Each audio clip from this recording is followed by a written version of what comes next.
Hello everyone, welcome back to ROM hacking with Stewie. It's been a while since I posted a new video, so I decided to do a small session today on looking at Ghidra. So, and we will also look at Super Robot Wars Z on PS2 because it's the game I'm currently working on with my team.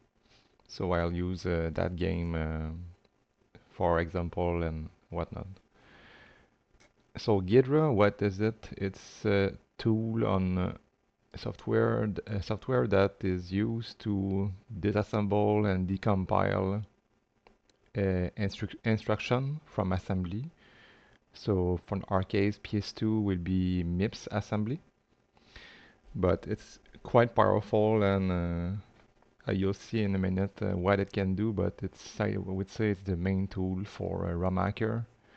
You can use it for Nintendo DS, PS1, and other type of console. So since it's a PS2 game we are working on, we just need to install this Motion Engine extension. It's the extension, the main extension for PS2 support.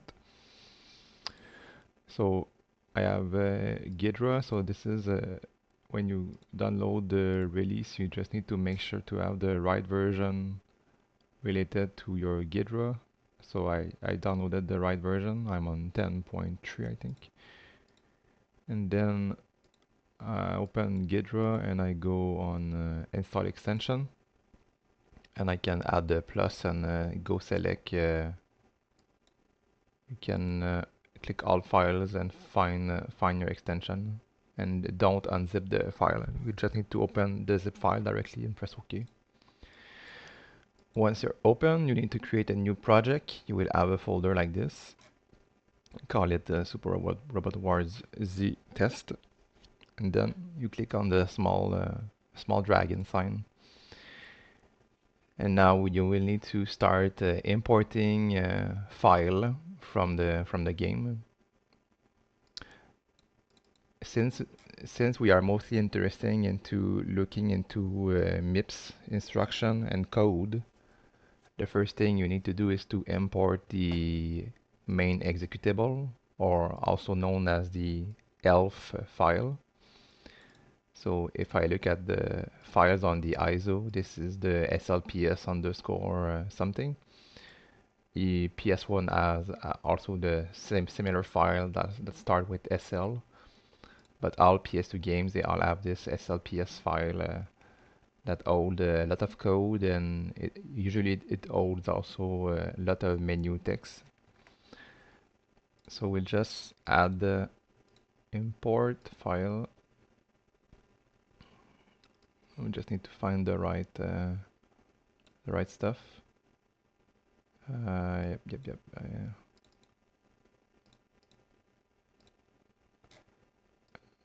Just go fetch that file.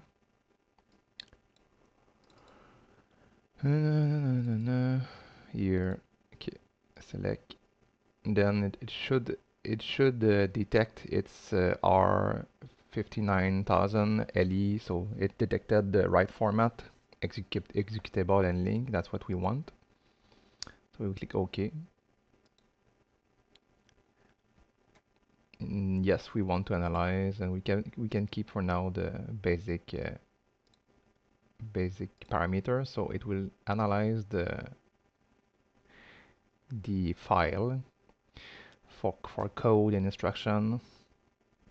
We can wait, and we will just look at the game. So this is like the first mission, so I just open the game with the rando route, and I just open the stage 1. What I like to do is to just save on the first mission, so at least if I open an ISO that has been updated, I can open the save file. Because you have to remember that when you do RAM hacking, if you have a save state, the save state usually don't work. So save state are attached to the current ISO you have. So if you make any change on your ISO, the save state doesn't work anymore. So you can use a save state and then save on the game. So this is here, and I can save. So I have a save file. Now it's still trying to analyze. So we will start with some basic text. Of course, if we like, you can see that there are some English word in this game, but it's using the Shift GIS encoding. So Shift GIS also holds some ASCII letter using 2 bytes. But we will see in a minute if we try to find some text. So we could do that. We know how to do now. So let's use our regular trick. So I think I'll probably use something that doesn't have an English letter for now. But let's say we take this one. Seems like a good format. We can use our Google Keep.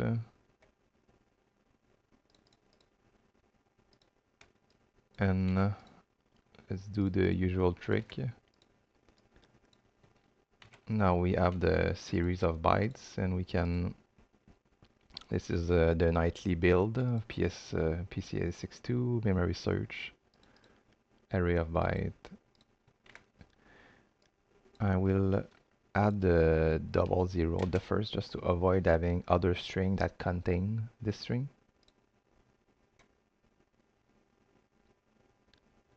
Let's find. Okay, we have 5 match. So what we can do is we bring the game here, and we want to see which one actually updates this string on screen. So let's just put I don't know, 3C. No, it doesn't seem to do anything. Not this one. Double click. Nope. 3. Ah, this one looks interesting. So we see it actually change the, yeah. So we know that this address 4432C0 is the address used for that specific string in the tactical situation menu. So we can save this address in here, maybe for later.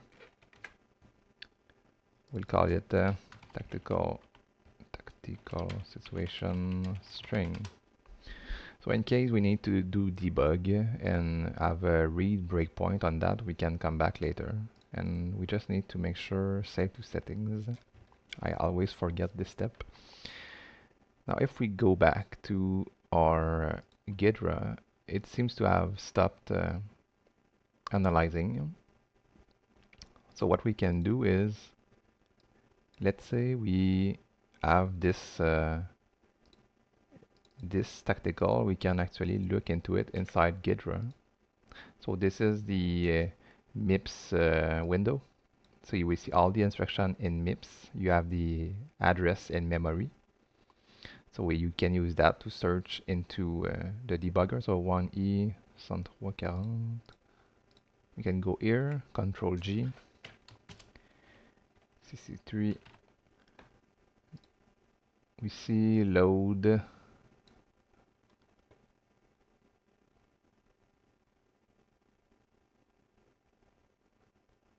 40, it's here, yeah. So you see we have load A108S3, A108S3. And we have the JAL function underneath, which is a call to a function. So it seems to work.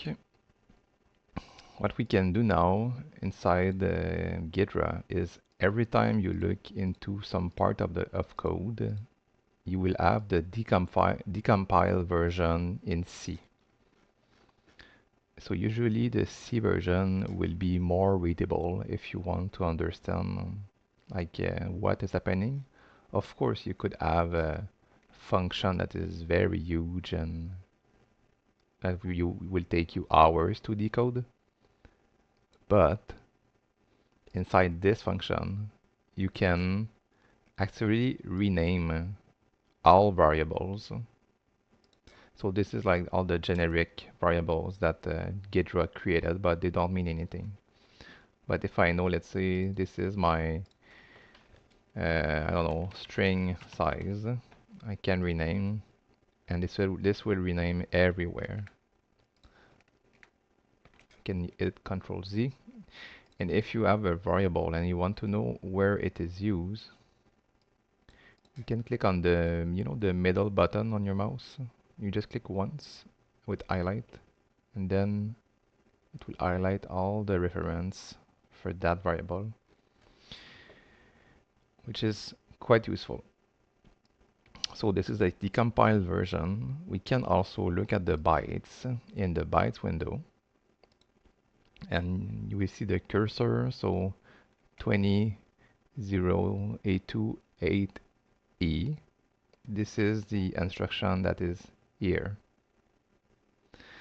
So the bytes you see in here, it's always in the exact same order.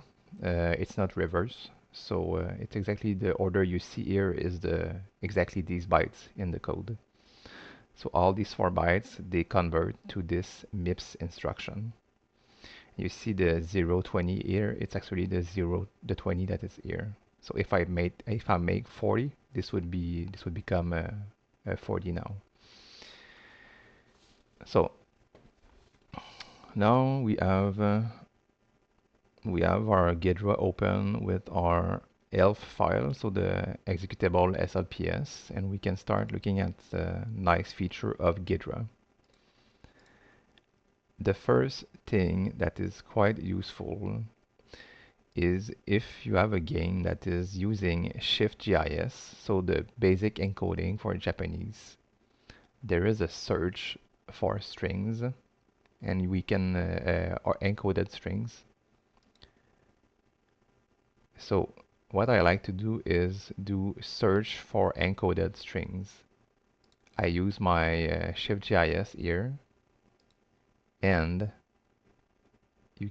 this will actually find pretty much all the reference to Japanese text, and you see here it actually translates them to Japanese. So we take the bytes and it converts it to Japanese.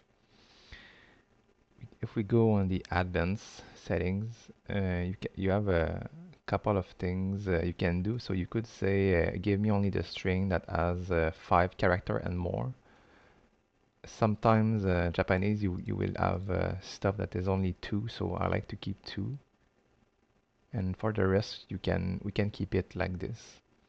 So it found like 4021 521 string match, and a couple are extruded from these filters.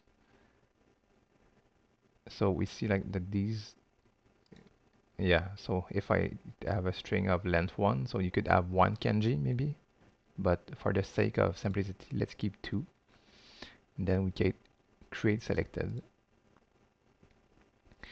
Now, if we remove this, you see here, Ghidra actually found out a string that is located as 43C110. So 43C110, maybe you can have a look in memory. So it found a string that starts at this offset, and yes, it does look like a string. So this is ShiftGIS, and it actually gave us the Japanese text in here. So there is a window defined string that you can open. I don't know if it's open by default, but you have it here. And you can always go back to your search encoded strings if you want to change a parameter. So inside my defined string, I see all the string that has been found by what we did earlier. Eh, actually, there's only 65 items. So maybe let's just try to do it again. Seems like it didn't find everything. Create all. Yes, that's better. Now we have the 1.5K. So now that we analyze the SLPS for all reference to Japanese, what we can do is take the text that we we used earlier, and we can filter and see if it find it. So it doesn't seem to find it. That's interesting. Maybe there's another issue. Interesting. So let's take the address that we had earlier, the save address. So it's in Ghidra it's a G to go to. For some reason it was not able to analyze this string properly. That's sad.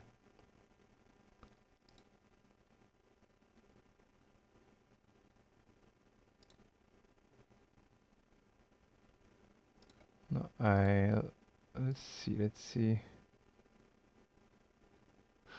It's funny because every time I use this search, it finds other match. Like if I try it again. Okay, it's better.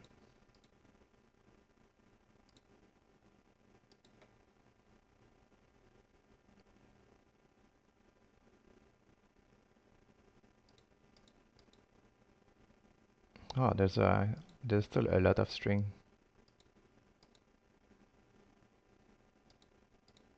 I think I'll just do this until I don't have anything left.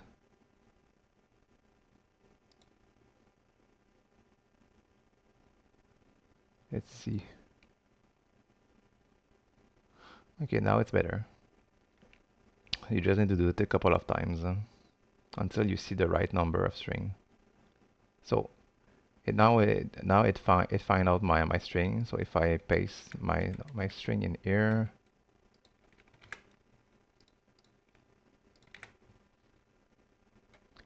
so you see this string it has 3 different match. So the same string is stored in 3 different location in the SLPS file for probably 3 different window or 3 different menu. But the one we know was used in our code is the 4032C0, which is this one. What you see is xref in Ghidra. So this is quite useful because it tells you that Ghidra was smart enough to analyze that this address is reference in this function. So we'll have a look in this function. We can double click. So it jump right into where this address is referenced. So we see our string in here, and this is the reference to our address. So if we look at this, A1 is a register. LUE, this is the load unsigned int in A1, and we load 044. So let's just open Excel maybe to convert this. If you do the instruction load unsigned int into A1 and you load 044, what it does, it will load into A1 the value 4400 and like this. If it would be 20, it would be 20 with 40. Then the next instruction in Ghidra that use A1, and we can use the middle mouse button, and we will see, okay, there's a add unsigned int, and there's the load in here. So load always take a value and put it inside the register, and add, it's an addition, so it will take A1 and add 32C0. So if we take add U A1 32C0. So the add instruction, let's do this.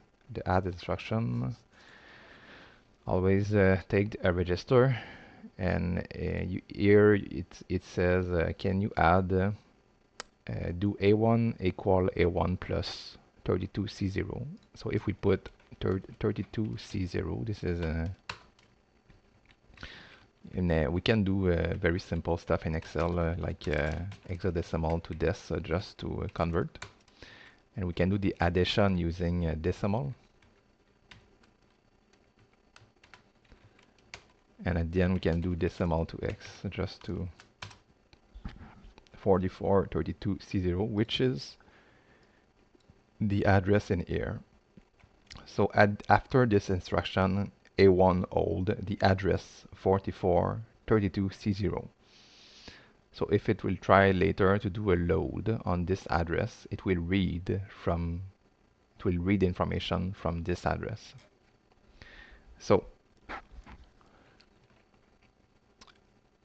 why this part is important is because this is basically telling us that if we need to translate this string and change the location, maybe let's say we need more space and we don't have any space, we will need at some point to update this value, and maybe this value. So this is what we call actually a MIPS pointer. So it's basically because a text as the way we reference an address to some text is using MIPS instruction like this. And a MIPS pointer always have high bits part and a low bits part. So it's there's always something like this with a two part. And if you decide to extract these strings, you will need to store these address somewhere in the file that you extract. So I can give you an example just for the sake of simplicity. But if you take this is XML, and you could use JSON or whatever. But let's say for me, the way it's done is I have this embed offset. I give me the address of the I bits part, which is this line. So it would give me this address. And low give me the address of the line underneath. And I add a script to analyze these and do a bunch of stuff. So let's do an example with another string that we have just to see. Let's say now that we have Ghidra, we can take any string from the game and look inside here and find our reference. So we have one here.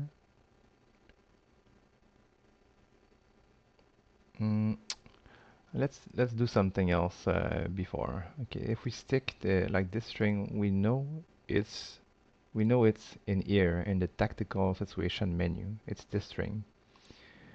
So probably if we look inside this function, like where the instruction reference the string, this function might be in charge of drawing all the text in this menu.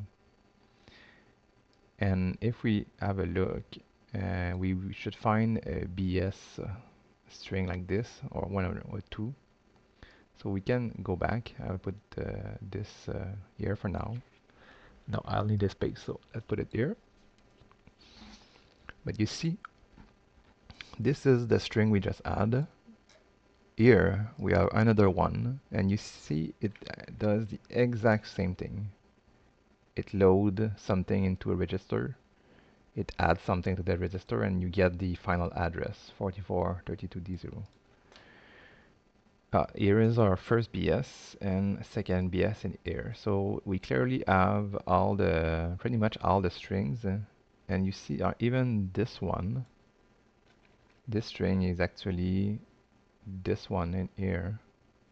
So we have pretty much all strings in the menu. I think the only exception would be this, because this is like the stage name, and the stage name will change depending on the stage. And so it's probably located in another file. And these are values that can change and all of these, so it might be handled differently. So if we go back to the decompile, now we will be like where these instructions are run. And we know like if we can click in some function on the right, and usually it will be able to match the same function on the left. And now if we go back to the string we add, I already forgot the address, 32C0. The address is right here. So if we click on this function is here. A function will take different parameter, and the first parameter always start with A0, A1, and A2.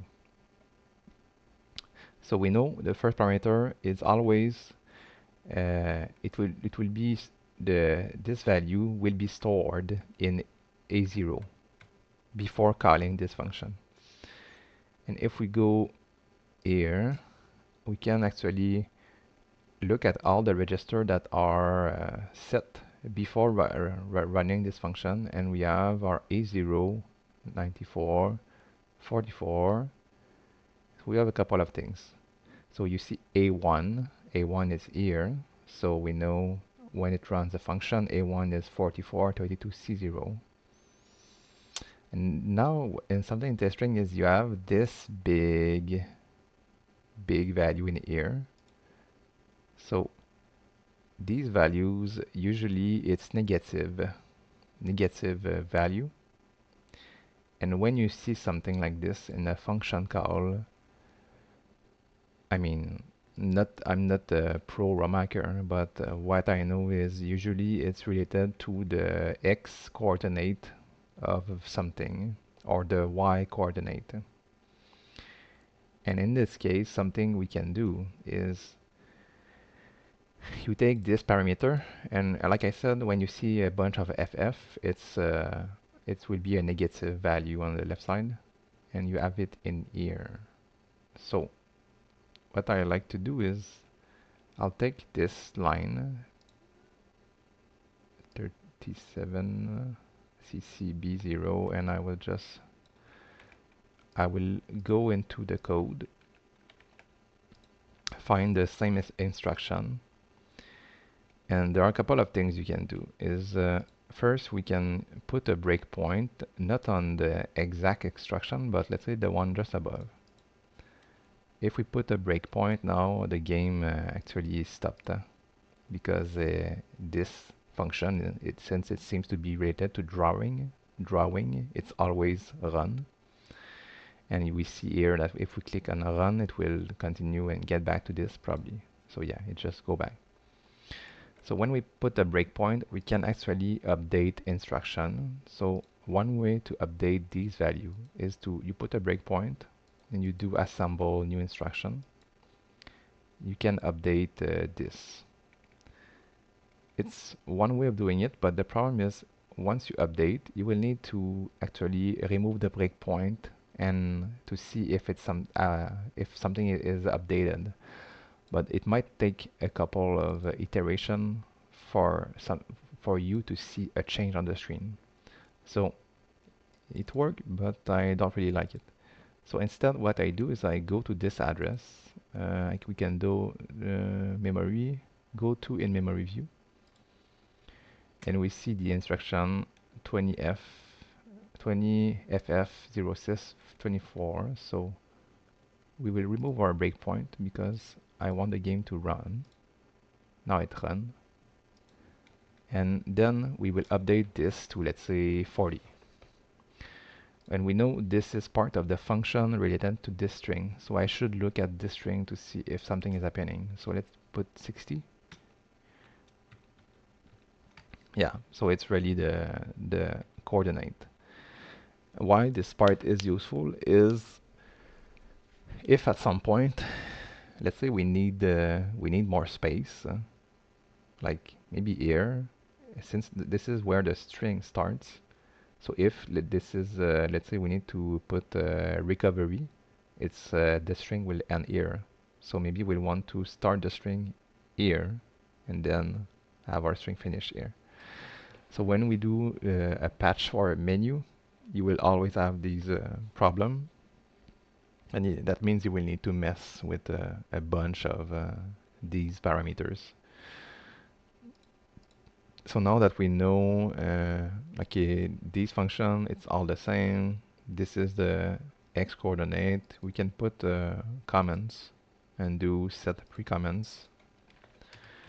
Draw uh, strings in the menu, maybe param3 coord x, and I assume param4 is y, probably. So, seems to work. And you, like every time we will see the same function with some address, we know it's probably related to some string, and it's cool because it's fun because you can stay in this function and double click in here if you want to see the string, but it doesn't exit this function. So and if I click on something else, it will bring me back to the function. So it's quite useful. So if we go above, we have these strings, we have function that seems to be a string also, this stuff. We have a function. Funny, this one is interesting because you see this 3AA 530, it's always set 15 everywhere.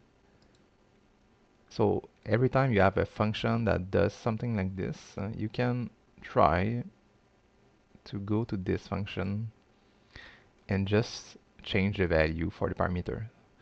So something to note is every time you have a JAL call, so calling a function, or a branch equal BEQ, there's always you need to remember that before calling this function, MIPS will always evaluate the instruction right after.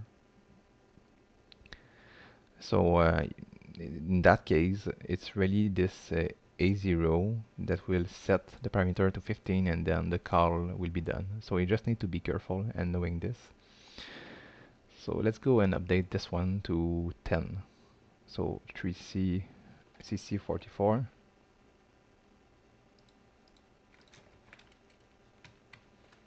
I'll go like this. We have our 15 and we will put 10, we said, but it's better to have the screen on the left.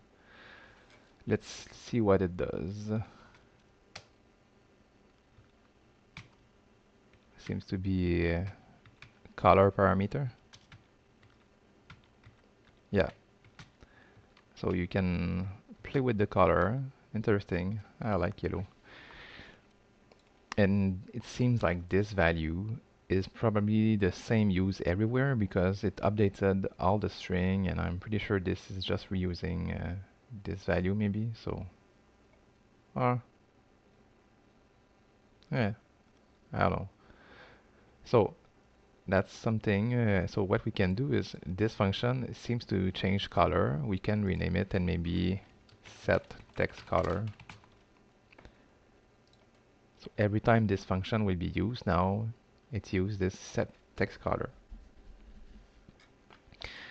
We could also try this one because it's a function with one parameter. So what can happen? 37. Let's do the same. So I'm going in here just to set this value to maybe 6.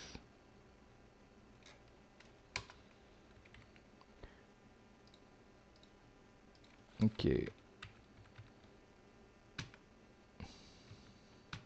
Oh, nice.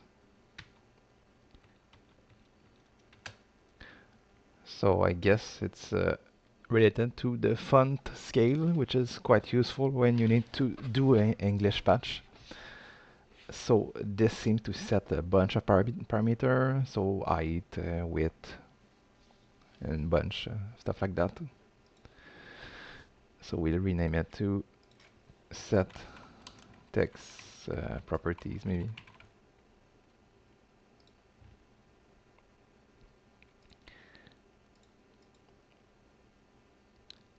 Last thing I would like to show you is some call that are done to update the background, if I recall. So let's look at these function in here. So it's not exactly calling the exact same function, but the parameter looks very similar. So first I'll try to update this offset. So let's update this one.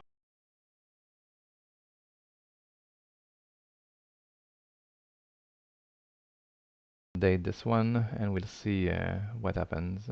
So like I said, this is a negative value, so it's here.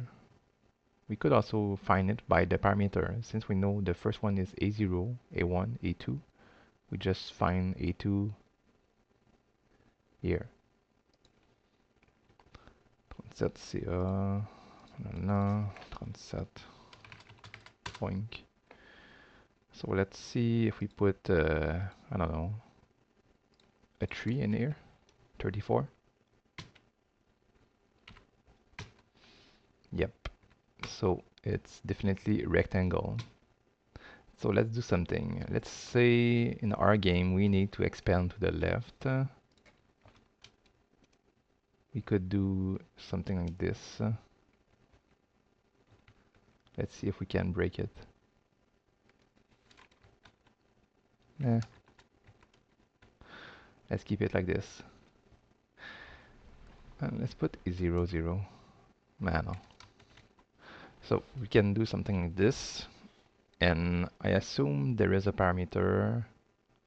I know actually because I tested. So but there's actually a parameter in here. These two parameters, they are related to the size of the rectangle. So I can show you before we stop. 200 and A0.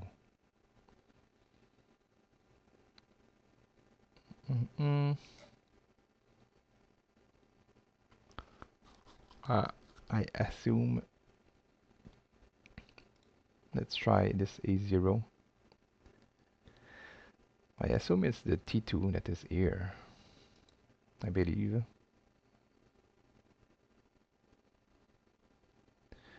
And this is probably the S1 something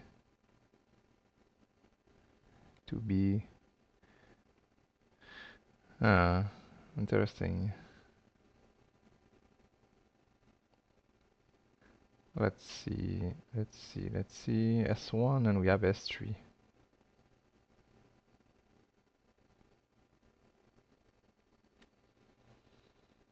S3 seems interesting. But yeah, let's see this one. 37, c'est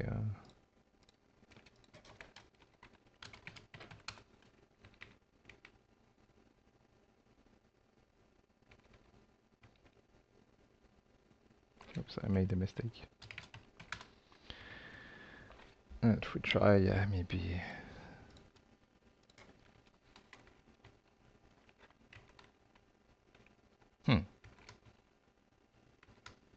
Okay, interesting.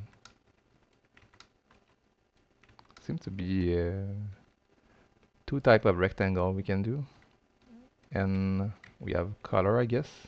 Oh, yeah, I believe it's rectangle type and color, something like this.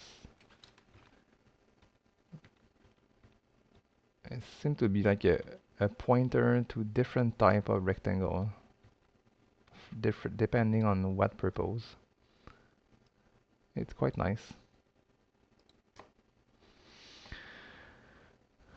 But yeah, this parameter 0, A1, A2, A3, S0, S0 probably.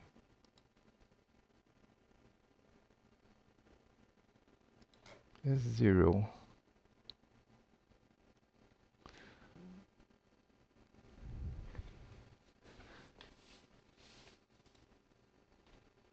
Mm -mm -mm.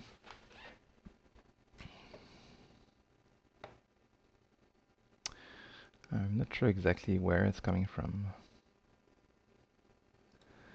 S0, S6 is there. V0. I mean, it could be. Let's change this one maybe to 2. 37. Like I said, I'm still a beginner to this.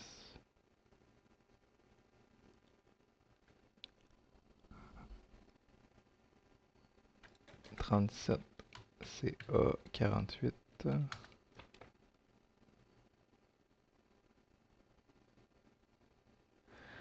Yeah, I'm not sure I will be able to do something with this. But yeah.